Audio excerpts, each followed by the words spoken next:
Primrose, a little girl from China who was born with congenital glaucoma, found her earthly angels by chance, or to be exact, they found her, and they knew she was destined to be their daughter. A 5-year-old girl who was shunned as a monster has had her piercing silver eyes removed. Chris and Aaron Austin were drawn in by their daughter Primrose's striking eyes when they adopted her from an orphanage in China in 2016. Children screamed and ran away from Primrose, whose sight was impaired due to untreated childhood glaucoma. 8 months ago, Primrose began to experience eye pain so agonizing she would sweat profusely, cry for 16 hours a day, and refuse to eat.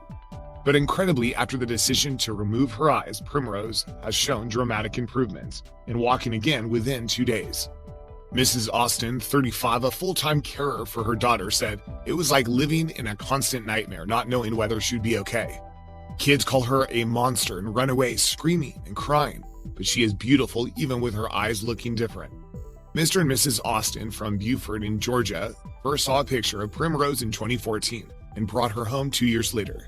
They needed to teach her to sit up, hold her head, feed, and even understand what affection was. The couple were told by the orphanage that Primrose was potentially deaf and blind due to untreated congenital glaucoma. Symptoms of childhood glaucoma include enlarged eyes, cloudiness of the cornea, and sensitivity to light. Medics discovered that a rare 6p25 deletion syndrome had caused the congenital glaucoma, and that Primrose could only sense light. She also was found to have learning disabilities, a lack of muscle tone, and other problems.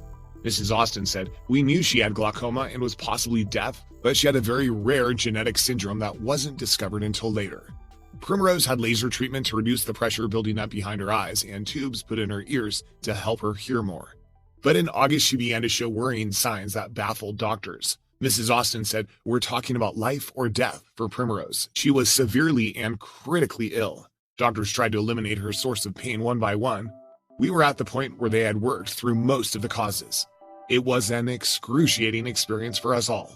She was drenched in sweat, her body was dealing with such intense pain, and her nervous system was going nuts. She was hurting herself by not eating or drinking.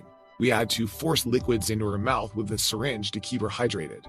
The period, which the family called the 76 days of crisis, ended in the removal of her eyes when an MRI scan revealed the extent of damage to the Primrose's eyes. Primrose had suffered a buildup of pressure and a retinal detachment in one eye while the other shrank to half its size, forcing surgeons to remove the optic tissue from both. Mrs. Austin said, "It was a heartbreaking decision to have her eyes removed, but was 100% the right thing to do. We never imagined 2 weeks later how much she would have progressed. It was a miracle 2 days after she was standing up for the first time in months, smiling, and has made progress in other areas. It's like a whole new world is coming and it feels really good and positive. We think we'll see a lot of changes in her. Teaching the world she is worthy is the hardest part as we are a society obsessed with perfection. This month she'll undergo more work on her eyes as well as taking molds of her eye implants ready for painted lenses later this year. After the molds are taken of her eye sockets this month, she'll have painted shells that will include a pupil and colored iris. Now she's starting to communicate in a new and different way. She'll always have to approach life differently, but we have now removed the source of her pain. If she never really talks or speaks, we'll find other ways to communicate with her. We'll teach her sign language or figure something out. She has started to use her forefingers and thumb to pinch her snacks, which she couldn't do before, and suddenly is now sleeping through the night. Mr. and Mrs. Austin knew years before that they wanted to adopt a child and say it has been a beautiful and rich experience. They hope Primrose's biological parents can one day be at ease knowing their daughter is safe, happy, and in a loving home. Life changes could be hard for disabled kids. Stephen Hunnan, a clinical services director at Optical Express, said the girl has the experience of silver eyes due to changes in the outer window of the eye, known as the cornea. These changes are a result of her congenital glaucoma, a condition which leads to raised intraocular pressure. Staff are urgently trawling through those offering her a home, focusing at first on those who are already approved for adoption in the hope a home can be found for her soon. Thousands of people have thrown their support behind the search to find 3-year-old Grace a family in time for Christmas. Hundreds of people have contacted the adoption agency tasked with finding her a new home after the Mirror revealed her plight. Emails have flooded into First for Adoption, offering her a forever home, and there have been messages of support from around the world. Staff are urgently trawling through those offering her a home, focusing on those who are already approved for adoption in the hope a home can be found for her soon. The answer phone at First for Adoption was already full when staff arrived today, and phone lines opened at 10 a.m. this morning and have already been deluged. In addition, the Mirror Facebook page had more than 1,000 comments in support of Grace, with some offering to give her a home. The story has been shared more than 23,000 times and read by more than 300,000 people on the Mirror website, and more still on the Birmingham Mail website. Typical messages include, "Oh, what a beautiful little girl. I have 2 boys who are my world and always wanted a little girl to love. I wouldn't know where to start with adoption, but would genuinely love to love her." And "Such a beautiful little lady. Myself and my partner haven't got any children and are unable to have children. I would love to offer this little girl a loving and supporting home." We've contacted First for Adoption to begin the process of getting registered, which seems to quite understandably lengthy. Thank you, Daily Mirror, for sharing this heartwarming story. Grace, 3, suffers from cerebral palsy and chronic lung disease and has been looking for an adoptive family since her birth, as her own mother is unable to look after her because of a brain injury caused by an accident. Despite being up for adoption, no one has come forward up until now, and so adoptive parents have taken the unusual step of making a public appeal for help finding her a new family. She's currently living with foster parents Jill and Paul in the Midlands, but needs a permanent home. Jill said, "It's overwhelming to see this kind of a response, but she's a beautiful little girl, and she'll be a gift to any family. All of our family have been so happy with the response, but I think it's put into perspective how hard it will be to lose her. She deserves a lovingly little family of her own, but we're going to miss her so much. We're all going to miss her so much, but we want to see her settled. It feels like reality now, but she is one of the longest children we have had, and it is hard, especially with Grace because she's been so poorly throughout her life and I have had worked so hard with her. It's difficult to think about how we will cope without her. We have done what we can with Grace and now she's getting older and she needs a home of her own." Children and Families Minister Edward Timpson, who grew up with 2 adopted brothers, said, "Like the hundreds and thousands of you who have read Grace's story, my heart immediately went out to the plight of this little girl.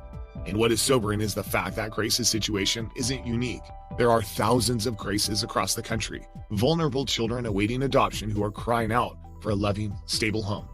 Gemma Gordon-Johnson, head of services at First for Adoption, said, "Since Grace's story appeared online last night, First for Adoption has received hundreds of emails, tweets, and phone messages. People from all over the UK have contacted us to offer Grace a home, and we're thrilled. Our team of trained advisors will be handling inquiries to the First for Adoption information line, and will be prioritizing approved adopters who are able to provide the round-the-clock care that Grace needs. To be refused by the society where you're born may destroy, but always there a hope for everyone." Luca Trapanese was a single man who was looking to adopt. He first met his daughter Alba when she was just a few days old, and was put up for adoption because she has Down syndrome. She had sadly already been rejected by over 20 families who simply couldn't handle raising a child with disabilities. Luca was different. Ever since he was 14 years old, he had worked with various social service organizations, including one that specializes in providing assistance to children with Down syndrome. He also just wanted to become a father more than anything. "I wanted to become a father to sow my knowledge, my love, my affection in another creature. Currently, I've forgotten that Alba has been adopted, and for me, it is not a foreign body," he says. Luca opens up about his experience with Alba to Concoli Bimbi Journal. "A disabled child is not a second choice, but a conscious choice with respect to my vocation and my abilities," he says. "Since I was 14, I volunteered and worked with people with disabilities, so I thought I had the right tools to do it. After the separation with my partner, it was the option that prevailed for me, so I made a request in the special register that allows singles to adopt in special conditions. Of course, the adoption process didn't come without difficulties. Adoption centers are usually in favor of traditional 2-parent homes for children to be raised in. Where he's from, in Italy, single parents were not allowed to adopt until things changed in 2017. The special circumstances for Luca were interesting though. They told me that they would only give me a children with illnesses, severe disabilities, or behavioral problems. A child who had been rejected by all traditional families," he says. Still, he was overjoyed and thankful that his personal experience with disabled children allowed for him to adopt. That's when the adoption center calls Luca and tells him about a baby girl who is 13 days old with Down syndrome. Nobody wanted her because of her disabilities. Luca said yes, immediately. "When I held her in my arms, I was filled with joy. I felt that she was my daughter immediately. I knew I was ready to be her father," Luca recalls. Now, Alba is nearing 6 years old and loving life. She has a very strong personality and can be very stubborn at times. She likes to play and dance all day. Luca reveals about his daughter. "Now I see a future for myself. I will spend the rest of my life with a girl I love and will do many wonderful things together."